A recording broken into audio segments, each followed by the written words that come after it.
Who are you? I'm Leopold Bloom. I'm an accountant. I'm from One Hallmarks. I'm here to do your books. I've always wanted to play Leo Bloom. And ever since that day, I've had a secret desire to be a Broadway producer. But if I'm playing Leo Bloom in a cast I hate with people I hate, a Broadway producer, would I still enjoy it? So do you really want to play Leo Bloom? A Broadway producer? Yes, sir. One of the chaplains that says, like, you can deal with anything if the food's good. Like, you know, like... I wanna be a producer. Look at Broadway, here I come.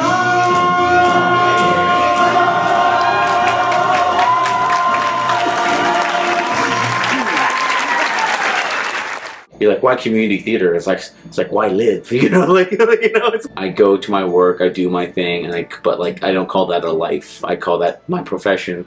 Keeps food on the table, gives healthcare to my wife and kids.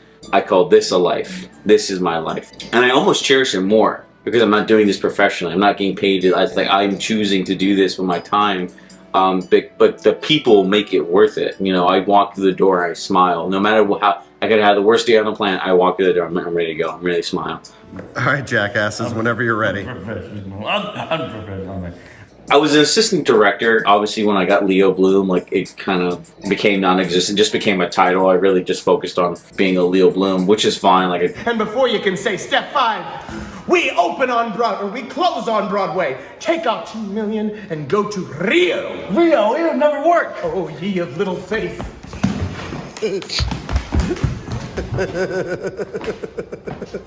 the few times I was able to sit down with Keith and be like, you know, we both agreed, like, we can't pay people. We don't have money. Like, we're community theater. Like, how do we pay people? Like, we'll respect to them and respect to their time. That's it. That's all we can do. So we had this huge cast with all these talented people. The big thing is that when we made the schedule, I remember because Keith had this yellow writing pad, and I had like all the conflicts, and we would go down like, he can't do this, he can't do this week, and we would literally go down because the biggest thing is we didn't want to waste people's time. Bunch of freaks. Now that being that said, once we went through that 3 hours of scheduling, rehearsals just worked. And that's the thing, like, I always ask people in the military, especially when I'm running ranges, be a cognitive individual. We had such cognitive performers during this because each one, if there was a stop, they would find a way to make the machine work on itself. Or they would like, hey, I have an idea, let's do this. Or like, if she grabs here and does like a little, the hip lift. So you're gonna sit in the shelf of his hip for the lean here. So you're going up over the shoulder. He's gonna come around your waist. Yep. Yes, Caitlin. Yes. I'm not the best dancer. I'm not the best singer. I'm not the best actor. But I'm willing to suffer if you give me the chance, you know, and make myself the best of it. You know, like I told Amanda Pumphrey, I can do everything you do. It's just going to take me 5 times as longer to learn it. And I'm going to ask a lot of dumb questions. But come game day, I'll be ready to do it. Pull up, change. Pop, just pull. Switch weight, switch weight. Wait, okay. 2, 5, 6, 7, and 7, and.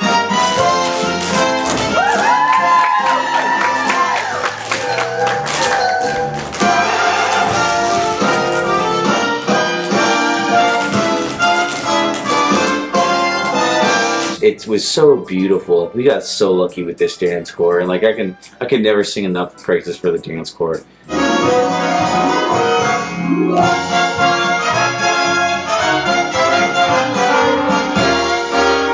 Eat protein, lift weights, so you can touch beautiful women all day. Like I said, like Amanda's decades dancer, Megan, like she's gone to school for this. She was an opera singer. She knows so much. She's able to make adjustments, she's able to hear stuff, and You can relax it and then engage it again. So I want you to try it. okay. He filled up my empty life. Relax. Squeeze again. Filled it to the brim. He filled up my empty life. Filled it to the brim. Like we said, we don't want to waste anyone's time. So what we usually would do, we would go line by line of the big numbers where everyone's involved.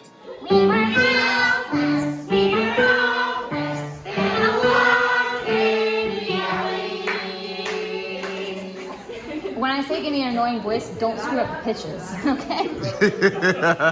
As they were done, they recorded their stuff, they would leave, and the leads, me, Caitlin, Aaron, and George and Neil would just focus on our own stuff. But like the true MVPs, like Megan, our musical director, because she would like make tracks and email them to us and like, hey, this is your harmony here, and for us to practice at home. And she didn't have to do that. She went the extra mile and.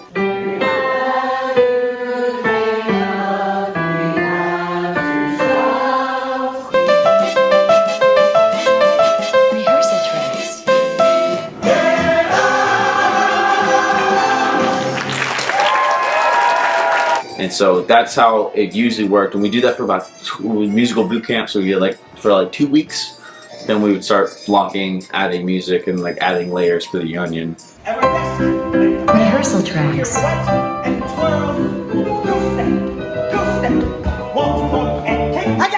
When me and Aaron read for Max and Leo, no one stopped us. We kept going. I didn't know if we were going to get cast, but I know me and Aaron, like, okay, me and Aaron work really great together. You were saying that under the right circumstances, a producer could make more money with a flop than he could with a hit? Oh, yes, it's quite possible. You keep saying that, but you never say how. It's a simple matter of creative accounting. Let's assume for a moment that you are a dishonest man. Assume away. It's so important to build those relationships and with getting people, like, you know, usually what happens with the difference is you sacrifice those intimate moments. Because there's moments where, like, even if it's like violence, like if he's slapping me, it's a very intimate moment. Like, it's like, maybe it's just an intimate moment for Max and the painful moment for Leo, but it's like Max is protecting his peace, and so he's slapping me. I'm wet! I'm wet! I'm so hysterical! The balance is trying to make sure no one's upstaging each other, make sure the stories still getting conveyed. Like, you know, what made it different is just like obviously like the sense of community. And then you'll look at Aaron, look at him, that's it. You do that for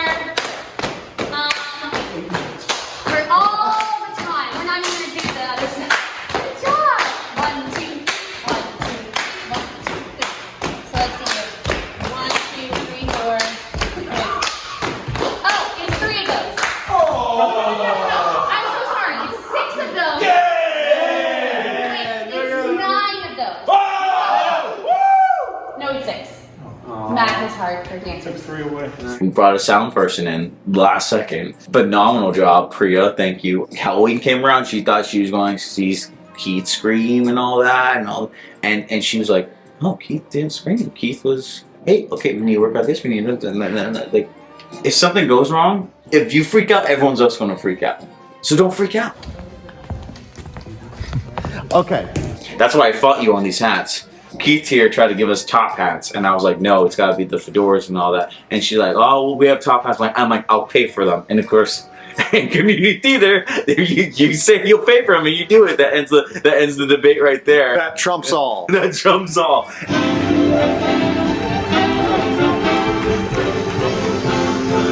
If they cheer when I get my hat, that means I did my job as an actor, making him care about the character and the story arc.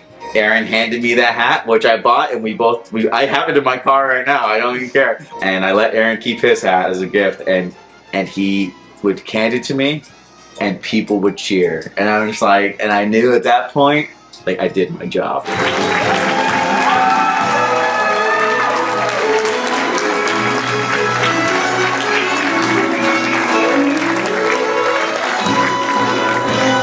We are so fortunate that we have done this show with this group of people. I wouldn't trade a single one of y'all. This is exactly what this show needed. And if anybody for some reason doesn't believe that, we had it a matinee today. We sold it out. We sold out over half of our shows, way more than over half of the shows. Towards the last weekend of the show, like, everyone was like it was like a Venezuelan health clinic. Like, literally people were coughing, like. Don't get me coughing. Yep, got it. Okay. Perfect. Keep it in. Mine, they targeted my throat, so I had a scratchy throat the last Saturday show, and it was a twofer, so it gave out in the second act of the first show. I just had this scratchy voice, and I was like, you know, praying God, make it work and all that. Hold everything. Mr. Bialystok was right about me. There is more to me than there is to me.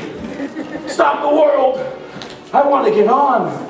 I was heartbroken. I was heartbroken because I couldn't do the job. I couldn't give these people the show they wanted to do. And I can't do it. I can't do it. I can't do it. That's not me. Probably did more for people because they saw that I was like, I want to give you the best damn show I could possibly do. And it added to the character. A lot of people were like, you know what, yeah, we could tell you had a rough voice, but it added to the character and we didn't care. You just committed to everything. And I want everything I've seen in the movies. And Leo, you're gonna have it. the owner of this bar, Tyler Griffin, was like, this is the greatest lesson in acting anyone can do because you are forced to rely on something else other than what, like, your voice and all that. And I give props to Aaron, like, you know, it's like, he did the musical, Keith made us up, like, he did the musical equivalent of someone, like, at the race fell during the race, he picked him up and, like, pushed him across the finish line. My last thing for Till Him.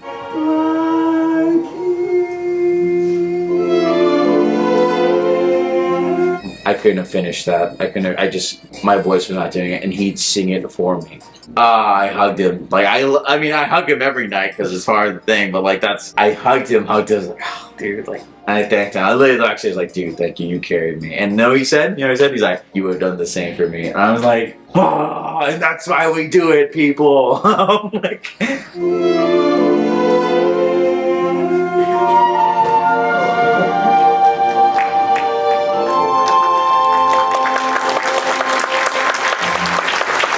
an old lady came up to me after the show and she was like, how did you guys do it? Because you guys are pushing yourself so hard. I'm like, well, ma'am, every night before a show, I take a knee and I pray God for strength to do this.